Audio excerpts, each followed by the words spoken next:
বর্তমান যুগে আমরা দেখতে পাচ্ছি যে সব জিনিসেরই দাম বাড়তেছে, শুধু জালেমদের কাছে একটা জিনিসের দামই কমতেছে, সেটা হলো মানুষের দাম। অথচ আল্লাহ রাব্বুল আলামিন সকল কিছুর চেয়ে মানুষের দাম বেশি দিয়েছেন। মানুষকে আল্লাহ রাব্বুল আলামিন আশরাফুল মাখলুকাত, সৃষ্টি জীবের মধ্যে সবচেয়ে উত্তম করে তৈরি করেছেন এবং সারা পৃথিবী আল্লাহ তাআলা মানুষের খেদমতের জন্যই সৃষ্টি করেছেন। তো এই মানুষকেই বর্তমানে সবচেয়ে দাম কম দেওয়া হচ্ছে, যখন যাকে ইচ্ছা হত্যা করে ফেলা হচ্ছে। যে হত্যা করতেছে সেও জানে না কেন হত্যা করতেছে, তার কি অপরাধ। যাকে হত্যা করা হচ্ছে সেও বুঝতেছে না যে আমি হত্যার মতো কোনো অপরাধ করেছে কিনা। তাহলে যাকে হত্যা করা হচ্ছে সেও জানতেছে না যে আমার হত্যা করার মতো কোনো অপরাধ আছে কিনা। যে হত্যা করতেছে সেও জানতেছে না যে আসলে যাকে হত্যা করা হচ্ছে সে হত্যার মতো কোনো অপরাধ করেছে কিনা। এই পরিস্থিতিতে আমাদের মানুষের দাম নিয়ে আলোচনা করা এবং হত্যা যে কত বড় অপরাধ, আল্লাহ রাব্বুল আলামিন যে হত্যাকে কত নিকৃষ্ট বানিয়েছেন, তো এই বিষয় নিয়ে আলোচনা করা সময়ের দাবি। যে আমাদের আজ আলোচনা করতে হবে যে আল্লাহ রাব্বুল আলামিন এই হত্যার কি কি শাস্তি দিয়েছেন। তো প্রথমে দু একটা আয়াত এবং হাদিস দ্বারা আমি আলোচনা করব যে হত্যা কত বড় মারাত্মক বিষয়, যে কিয়ামতে আল্লাহ রাব্বুল আলামিন যত বিচার আচার করবেন, যত সমস্যার বিচার করবেন, সবচেয়ে প্রথম বিচার করবেন হলো হত্যার বিষয়ে।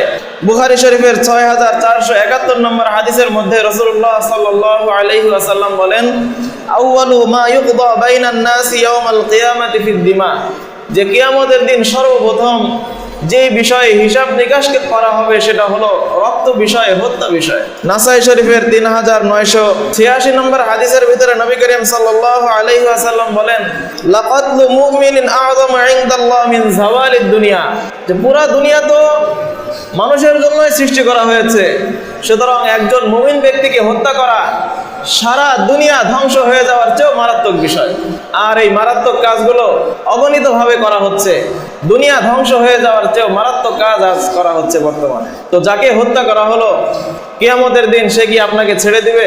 সে তো আজ, তাকে তো হত্যা করে দেওয়া হয়েছে, সে তো দুনিয়া থেকে চলে গেছে, কিন্তু কিয়ামতে যখন ওঠানো হবে তার হাতে অস্ত্র থাকবে না, আপনার হাতে অস্ত্র থাকবে না।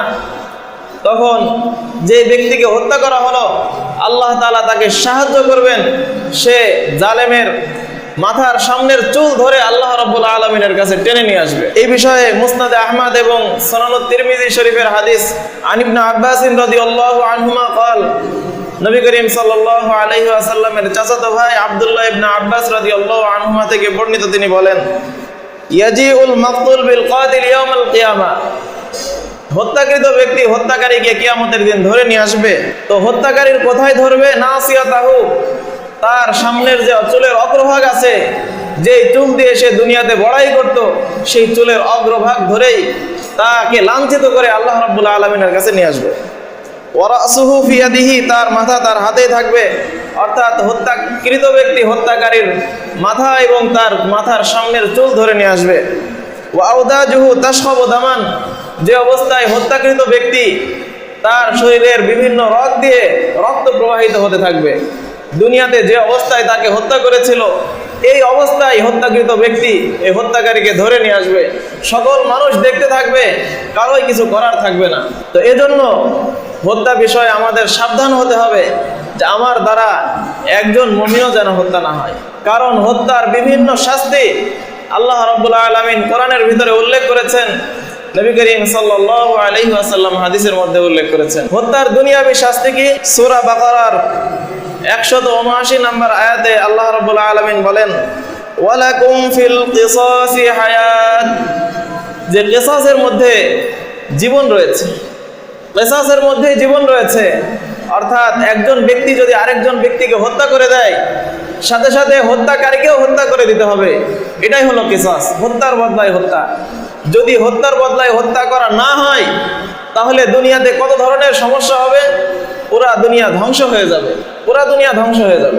কারণ হত্যার বদলায় যদি হত্যা না করা হয়, হত্যাকারী আরো সাহস পেয়ে যাবে, সে আরো হত্যা করতে চাইবে, আরো হত্যা করবে। যখন একটা হত্যার শাস্তি হবে না, তখন আরো হত্যা হবে, ব্যাপকভাবে হত্যা হতে থাকবে, মানুষের জানমালের নিরাপত্তা থাকবে না। তো মানুষের জানমালের নিরাপত্তা যদি পৃথিবীতে আনতে হয় তাহলে হত্যাকারীকে অবশ্যই হত্যা করে দিতে হবে। হত্যা দুই ধরনের হয়, একটা হলো সরাসরি হত্যা, আরেকটা হলো হত্যার আদেশের মাধ্যমে হত্যা করা। তো যে ব্যক্তি হত্যার আদেশ করলো, যে ব্যক্তি হত্যা করলো, উভয়ের উপরেই কোরআনের এই শাস্তি বিধান চলে আসবে। তো হত্যার আর কি কি শাস্তি আছে কোরআন ও হাদিস থেকে আজকে আমরা হত্যার 11টা শাস্তি নিয়ে আলোচনা করব। যে হত্যার বদলায় হত্যা তো আছেই, কিসাস তো আছেই, এই কিসাস ছাড়াও আল্লাহ রাব্বুল আলামিন কোরআনের ভিতরে 11টা শাস্তির কথা উল্লেখ করেছেন। এই বিষয়ে সূরা নিসার 93 নম্বর আয়াত, এই আয়াতের ভিতরে 5টা শাস্তির কথা ধারাবাহিকভাবে বর্ণনা করেছেন। আল্লাহ রাব্বুল আলামিন বলেন, ওয়া মান ইয়াকতুল মুমিনান মুতাআম্মিদান ফাজাযাউহু জাহান্নাম খালিদান ফিহা ওয়া গাদিবা আল্লাহু আলাইহি ওয়া লা'আনাহু ওয়া আ'আদ্দা লাহু আযাবান আযীমা। এই আয়াতের ভিতরে আল্লাহ রাব্বুল আলামিন 5টা শাস্তি উল্লেখ করেছেন। আয়াতের অনুবাদ হলো, ওয়ামান ইয়াকতুল মুমিনা মুতাআম্মিদা, যে ব্যক্তি কোনো মুমিনকে ইচ্ছা করে হত্যা করলো, টার্গেট করে হত্যা করলো, ফাজাযাউহু জাহান্নাম, এর বিনিময় হলো তাকে জাহান্নামে দেওয়া হবে। জাহান্নামে ঢোকার পরে তো অনেককে বের করা হবে, সে কি বের হয়ে আসতে পারবে? আল্লাহ রাব্বুল আলামিন বলেন খালিদান ফিহা, সেখানে সে চিরকালের জন্য থাকবে। এটা হলো দ্বিতীয় শাস্তি। 3 নম্বর শাস্তি হলো ওয়াগাদিবাল্লাহু আলাইহি, আল্লাহ তার উপর রাগান্বিত হয়ে যাবেন। আল্লাহ যার উপর রাগান্বিত হবেন সে কি দুনিয়ায় সফল না বিফল? বিফল ব্যক্তি। দুনিয়াতে এর চেয়ে মারাত্মক কোনো খারাপ পরিণতি আর হতে পারে না। আল্লাহ যার উপর রাগ করবেন, আল্লাহর রাগ এর চেয়ে খারাপ অবস্থা আর হতে পারে না। ওয়া লা'আনাহু, আল্লাহ তার উপর অভিশাপ দেবেন। নবীজির অভিশাপ যে ব্যক্তি পায় তার কি অবস্থা হয়, বা কোনো মানুষ যদি অভিশাপ দেয় তার কি অবস্থা হয়? এখানে কোনো মানুষ বা নবীজি নয়, বরং সরাসরি আল্লাহ তার উপর অভিশাপ দিচ্ছে। এটা হলো 4 নম্বর শাস্তি। 5 নম্বর শাস্তি হলো ওয়া আ'আদ্দা লাহু আযাবান আযীমা, তার জন্য আল্লাহ তাআলা আখিরাতে বড় শাস্তি নির্ধারণ করে রেখেছেন। তাহলে বড় শাস্তি কোন শাস্তি? আল্লাহ যে শাস্তিকে বড় বলতেছেন, এটা কি কোনো সাধারণ শাস্তি হতে পারে? কখনোই নয়। মারাত্মক শাস্তি, অর্থাৎ আখিরাতের সর্বোচ্চ শাস্তি তার জন্য নির্ধারণ করে রাখা হয়েছে। যেহেতু সে দুনিয়ার মধ্যে সর্বনিকৃষ্ট কাজ মুমিন হত্যা, মানুষ হত্যার মতো অপরাধ করেছে, আখিরাতেও তার জন্য আল্লাহ তাআলা তার জন্য সর্বনিকৃষ্ট শাস্তি নির্ধারণ করে রেখেছে। সূরাতুল ইসরার 33 নম্বর আয়াতে আল্লাহ রাব্বুল আলামিন আরো 2টি শাস্তির কথা উল্লেখ করেছেন। ওয়ালা তাকতুলুন নাফসাল্লাতী হারামাল্লাহু ইল্লা বিল হক, আল্লাহ তাআলা যেই মানুষকে হত্যা করা হারাম করেছেন, এই মানুষকে তোমরা হক ছাড়া, অধিকার ছাড়া হত্যা করো না। অধিকার কয়টি? গত জুমাতে আলোচনা করা হয়েছিল যে অধিকার হলো 3টি। একজন মানুষ আরেকজন মানুষকে হত্যা করে দিল, এর বিনিময়ে হত্যা করা যায়। বিবাহিত মানুষ কোনো মহিলার সাথে জেনা করলো, এই জেনার পরিবর্তে তাকে হত্যা করে দেওয়া যায়। তো এই ধরনের অধিকার ছাড়াই যদি কেউ হত্যা করে তাহলে তার কি শাস্তি? ওয়ামান কুতিলা মাজলুমা, যাকে মাজলুম অবস্থায় হত্যা করা হলো, ফাকাদ জাআলনা লিওয়ালিহি সুলতানা, তার ওলিদের জন্য, অর্থাৎ যে মানে হত্যাকৃত ব্যক্তির যারা অভিভাবক হবে, আল্লাহ তাআলা তাদের জন্য স্পষ্ট দলিল দিয়ে দিবেন। এই স্পষ্ট দলিল কি? হাদিসের মধ্যে নবী করিম সাল্লাল্লাহু আলাইহি ওয়াসাল্লাম বলেছেন, হত্যাকৃত ব্যক্তির অভিভাবকরা চাইলে ও হত্যাকারীকে হত্যাও করে দিতে পারে, অথবা তার পরিবর্তে 100টা উট নিতে পারে, অথবা তাকে ক্ষমাও করে দিতে পারে। এই 3টার যে কোনো একটা শাস্তি যে হত্যাকৃত ব্যক্তির অভিভাবকরা নিতে পারে। তাহলে হত্যাকৃত ব্যক্তির অভিভাবকদের কাছে হত্যাকারীকে ছোট করে উপস্থাপন করা হবে, যে কোনো ভাবে তার থেকে শাস্তি নিতে পারে, তাকে হত্যাও করে দিতে পারে, তার পরিবর্তে 100টা উট নিতে পারে, আবার তাকে ক্ষমা করে দিতে পারে। তাহলে এই 6 নম্বর শাস্তি হলো হত্যাকৃত ব্যক্তির ওলিদেরকে আল্লাহ তাআলা তার উপর চড়াও করে দিবেন, তার উপর তাদের একটা অধিকার চলে আসবে। এরপরে হত্যাকারীকে বলা হচ্ছে ফালা ইউসরিফ ফিল কতল, তুমি যে হত্যা করবে হত্যার ক্ষেত্রে তুমি বাড়াবাড়ি করো না। ফালা ইউসরিফ ফিল কতলের বিভিন্ন তাফসীর গ্রন্থ সময় রয়েছে। এখানে আরেকটি কেরাত আছে ফালা তুসরিফ ফিল কতল, যে আপনি হত্যার ক্ষেত্রে বাড়াবাড়ি করেন না। তো এটা মুফাসসিরিনে কেরাম বলেছেন যে সরাসরি নবী করিম সাল্লাল্লাহু আলাইহি ওয়াসাল্লামকে সম্বোধন করা হয়েছে, অথবা সাধারণ সকল মানুষকে সম্বোধন করা হয়েছে। যদি নবী করিম সাল্লাল্লাহু আলাইহি ওয়াসাল্লামকে সম্বোধন করা হয় তাহলে এর দ্বারা উদ্দেশ্য হবে, যখন নবী করিম সাল্লাল্লাহু আলাইহি ওয়াসাল্লাম হজ করার জন্য, উমরা করার জন্য যখন মক্কায় গিয়েছিলেন, হুদাইবিয়া নামক স্থানে অবস্থান করলেন, মক্কার অধিবাসীরা নবীকে উমরায় যেতে দিল না। ওই সময় কাফেররা মারাত্মক একটা সমস্যা শুরু করেছিল, সেটা হলো গুপ্ত হত্যা। মুসলমানরা যে কোনো প্রয়োজনে আশপাশে গেলে, ইস্তিনজার জন্য গেলে বা বিভিন্ন কাজে গেলে তারা গুপ্তভাবে মুসলমানদেরকে হত্যা করে দিচ্ছিল। তো নবী করিম সাল্লাল্লাহু আলাইহি ওয়াসাল্লাম এর শাস্তি হিসাবে নির্ধারণ করেছিলেন যে হত্যাকারীকে যদি তোমরা পাও তাহলে তো তাকে হত্যা করবে, যদি হত্যাকারীকে না পাও তাহলে তার ভাই, তার বাপ, চাচা বা তার বংশের যারা লিডার আছে তাদেরকে পেলে হত্যা করে দিবে। তো এটা হলো যুদ্ধের আয়াত অবতীর্ণ হওয়ার আগের ঘটনা। তো ওই সময় নবী করিম সাল্লাল্লাহু আলাইহি ওয়াসাল্লামকে আল্লাহ তাআলা বলেছিলেন যে হত্যার ক্ষেত্রে বাড়াবাড়ি করবেন না, যে হত্যা করেছে শুধু তাকেই হত্যা করা হোক, অন্যকে যেন হত্যা করা না হয়। আর আরেকটা তাফসীর হলো যে হত্যাকারী তাকেই বলা হচ্ছে তুমি হত্যার ক্ষেত্রে বাড়াবাড়ি করো না, কেননা হত্যার ক্ষেত্রে যদি বাড়াবাড়ি করো তাহলে তোমার পরিণতি খুবই খারাপ হবে। এরপরে আল্লাহ রাব্বুল আলামিন বলেন 7 নম্বর শাস্তি হিসাবে ইন্নাহু কানা মানসুরা, যাকে হত্যা করা হলো সে সাহায্যপ্রাপ্ত হবে, আল্লাহ রাব্বুল আলামিন তাকে সাহায্য করবেন। এটা কিয়ামতের ময়দানেও হতে পারে, আখিরাতেও হতে পারে, অথবা বিভিন্ন ভাবে আল্লাহ তাআলা হত্যাকৃত ব্যক্তির পক্ষে হয়ে যাবেন, হত্যাকারীর পক্ষে থাকবেন না। হত্যাকারীর বিপক্ষে যে হত্যাকৃত ব্যক্তিকে আল্লাহ রাব্বুল আলামিন সাহায্য করবেন। এরপরে 8 নম্বর শাস্তি, এটা সুনান আবি দাউদের 4272 নম্বর হাদিসের ভিতরে কয়েকটা শাস্তির কথা বর্ণিত আছে। যে আবু দারদা রাদিয়াল্লাহু আনহু বলেন আমি রাসূলুল্লাহ সাল্লাল্লাহু আলাইহি ওয়াসাল্লামকে বলতে শুনেছি কুল্লু যামবিন আসাল্লাহু আইয়াগফিরা, যে আশা করা যায় আল্লাহ তাআলা সকল গুনাহ ক্ষমা করে দিবেন, ইল্লা, কিন্তু 2টা গুনাহ আল্লাহ রাব্বুল আলামিন ক্ষমা করবেন না। একজন হলো মান মাতা মুশরিকা, যে ব্যক্তি মুশরিক অবস্থায় মারা গেল আল্লাহ রাব্বুল আলামিন তাকে ক্ষমা করবেন না। দ্বিতীয় কোন ব্যক্তি আও মান কাতালা মুমিনান মুতাআম্মিদা, যে ব্যক্তি কোনো মুমিনকে ইচ্ছা করে হত্যা করলো আল্লাহ রাব্বুল আলামিন তাকে মাফ করবেন না। তাহলে এই হাদিসের ভিতরে জানা গেল যে মুমিন ব্যক্তিকে হত্যা করবে তাকে আল্লাহ রাব্বুল আলামিন মাফ করবেন না, এটা হলো 8 নম্বর শাস্তি। এই হাদিসেরই আরেকটা অংশ হলো মান কাতালা মুমিনান ফাতাবাতা বিকাতলি, যে কোনো মুমিনকে অনর্থকভাবে তার অপরাধ ছাড়াই হত্যা করলো তার শাস্তি কি হবে? লাম ইয়াকবালিল্লাহু মিনহু সারফা ওয়ালা আদলা, আল্লাহ রাব্বুল আলামিন তার কোনো ফরজ নফল কোনো ধরনের আমল কবুল করবেন না। তা সে ফরজ নামাজ পড়লে ফরজ নামাজ কবুল হবে না, নফল নামাজ পড়লে নফল নামাজ কবুল হবে না, হজ করলে হজ কবুল হবে না, যাকাত দিলে যাকাত কবুল হবে না। তাহলে এই ব্যক্তির আখিরাতে ধ্বংস হওয়া ছাড়া, দুনিয়াতে ধ্বংস হওয়া ছাড়া তো আর কোনো উপায়। এটা হলো হত্যাকারীর 9 নম্বর শাস্তি। এই হাদিসের আরেকটা অংশে হত্যাকারীর 10 নম্বর শাস্তি হিসাবে বর্ণিত হয়েছে লা ইয়াজালুল মুমিনু মু'নিকান সালিহান, যে মুমিন স্বাভাবিক অবস্থায় সৎভাবে থাকতে পারবে মা লাম ইউসিব দামান হারামান, যতক্ষণ না সে হারাম রক্ত স্পর্শ করবে, হত্যা না করবে। যখন হত্যা করবে কি হবে?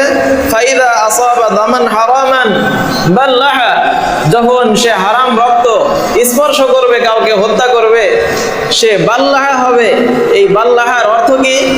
অভিধান গ্রন্থে উল্লেখ আছে কাল্লা ইন কাতাআ ওয়া আজাজা, সে ক্লান্ত হয়ে পড়বে, তার সম্পর্ক সারা পৃথিবী থেকে কেটে যাবে, আল্লাহ রাব্বুল আলামিনের সাথে তার আর সম্পর্ক থাকবে না।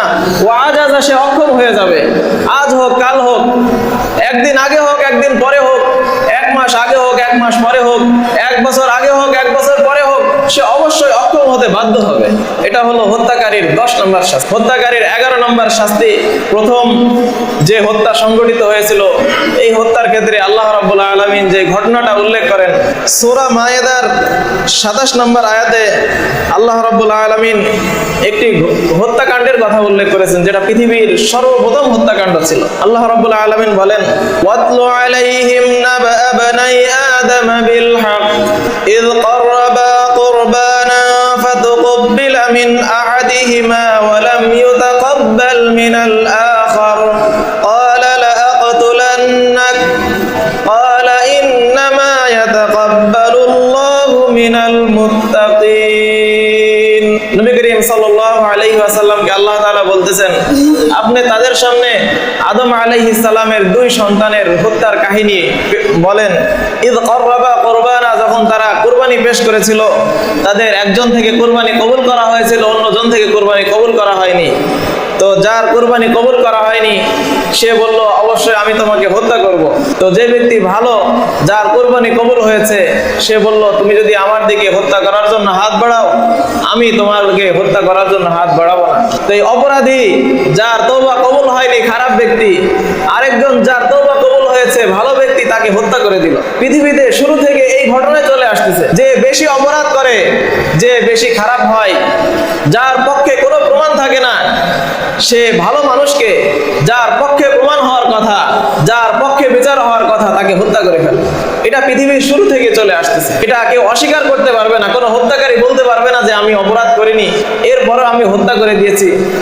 দোষ চাপাবে তার উপরেই, হত্যাকৃত ব্যক্তির উপরেই দোষ চাপাবে, কিন্তু মূলত অপরাধ করেছে হত্যাকারী ব্যক্তি। তো তখন মাজলুম ভাই বলল যে আমি চাই যে তুমি আমার গুনাহ এবং তোমার গুনাহ, সকল গুনাহ নিয়ে জাহান্নামে চলে যাবে। আমি জাহান্নামে যেতে চাই না। হয়তো তোমার দিকে হাত বাড়ালে আমি তোমাকে হত্যা করে ফেলতে পারি।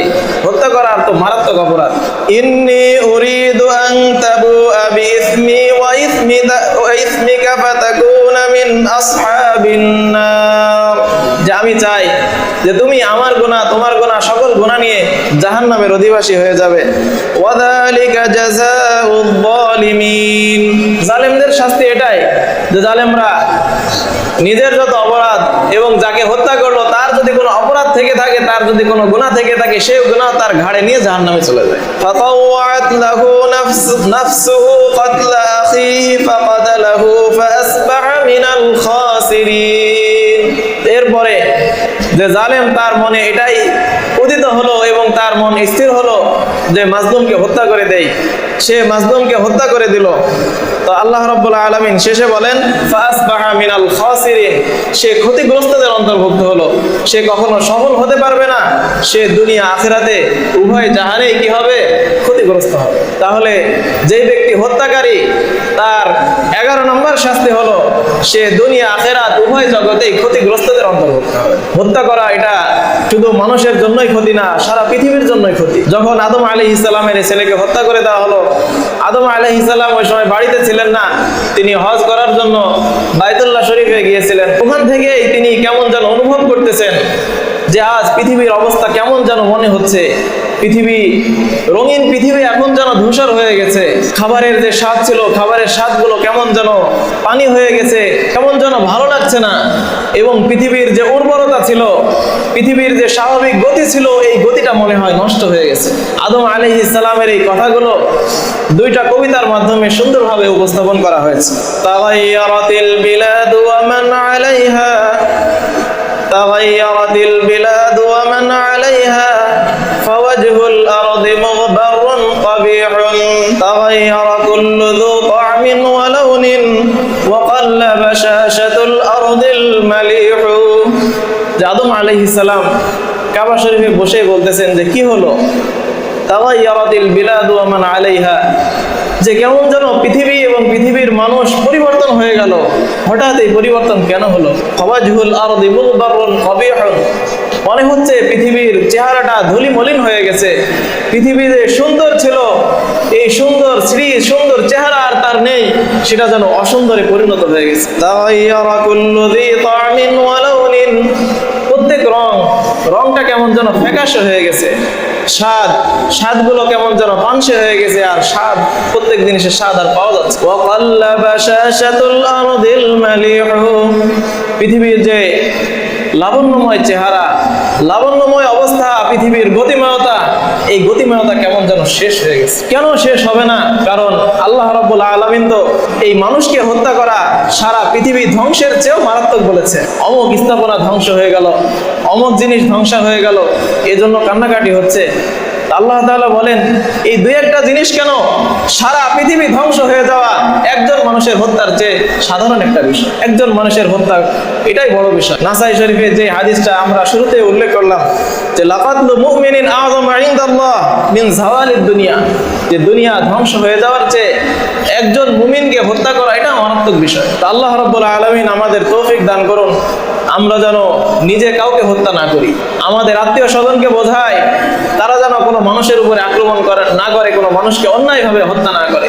সবাইকে আমরা বোঝানোর চেষ্টা করি যে হত্যা করা এটা কোনো সাধারণ বিষয় নয়, বরং এর জন্য আল্লাহ রাব্বুল আলামিন দুনিয়াতে এবং আখিরাতে অনেক অনেক শাস্তি দিয়ে রেখেছেন, যেটা আমরা কোরআন এবং হাদিস থেকে আলোচনা করলাম। এতক্ষণ যে আলোচনা হলো এটা কারো মুখের কথা নয়, এটা যিনি আমাদেরকে সৃষ্টি করেছেন, যিনি আমাদেরকে বিধান দিয়েছেন, সেই সৃষ্টিকারী, সেই বিধানদাতার কথাগুলোই আমরা আলোচনা করলাম। আল্লাহ রাব্বুল আলামিন আমাদেরকে সকল অপরাধ থেকে দূরে থেকে দুনিয়া এবং আখিরাতে সফল হওয়ার তৌফিক দান করুন।